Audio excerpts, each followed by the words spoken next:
Hi guys, this is Tony Lemon for Pageant Minute. Anything about pageant in just 1 minute. I'm on vacation mode right now, and obviously, nasan ako? I'm in Greece, wearing blue. I'm in this Olympic stadium. Let me show a bit before we start the vlog regarding our favorite kababayan, Mr. Kirk Bundan. Let me give you a turnaround kung nasaan po tayo.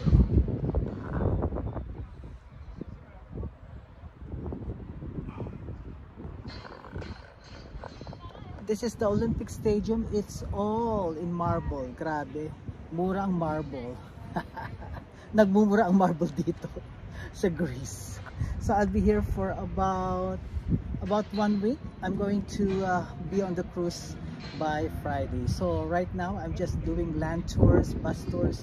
Naglilibot-libot dito. So I was able to see the performance that's a swimsuit competition. And ang masasabi ko lang after that swimsuit competition and after all the things that he has done for the pageant, I think he's gonna win 99%. Why only 99%? Let me explain. It's still 1% of probability he can be top 5 or runner-up because we never know. But if we are going to analyze about the 4 B's plus behavior which Miss Grand is using, which is beauty, brains, body, business, and behavior, I think he really qualifies to become a winner. In terms of beauty, talaga naman gwapong-gwapo si Kirk, which is a combination of an Igorot mother, and of course I think it's a German father. Gwapo talaga si Kirk, hands down. Body, oh my god, I think this is his best shape ever for this competition. And his brain, I'm sure he's very intelligent, good command of English because he's kind of a foreigner. He grew up, I think, in Germany. But still, gusto-gusto ko yung ugali niya. Very jolly, happy-go-lucky. Very, yun nga lang, parang hindi na ko consider siya for pageantry because gusto nila somebody who's like princely or kingsley ang attitude. Eh, parang pangmasa si Kirk, which I also think is a good feature of a king or queen in any pageantry.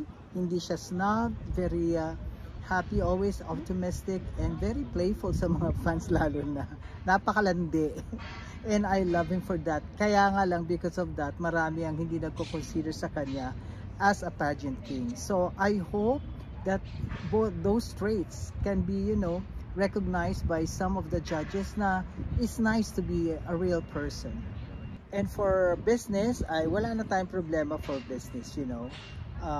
We know that he is very saleable, marami siyang fans, everywhere he goes, he's like a magnet, the fans love him, the fans shout for him for attention, and I like that too. So kung behavior man lang, I'm sure magaan ang puso ko sa kanya, hindi lang because gwapo siya.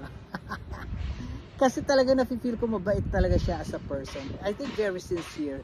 Yun nga lang, lagi siya nami-misunderstood because of his confidence and cockiness na yun lang talaga ang problema niya.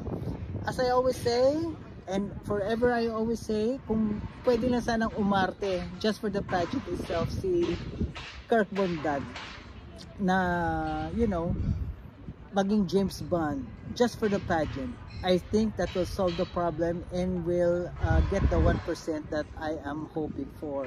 So as of now, congratulations Kirk, whatever happens, runner up or you might win.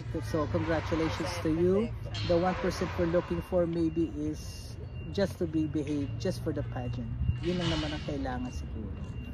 And good luck and congratulations Kirk, whatever happens, support kami sa iyo. And so guys, coming from Greece, thank you very much for watching, and let's say something about the other competitors ng Philippines na lumalaban ngayon, which is for Miss Global or Miss Globe, si Annabelle McDonald at ang ating little princess na si Anne Patricia. Little princess pa ba yun? Si Anne Patricia. Good luck sa kanilang tatlo. I hope somebody can bring the crown kung pwede silang tatlo.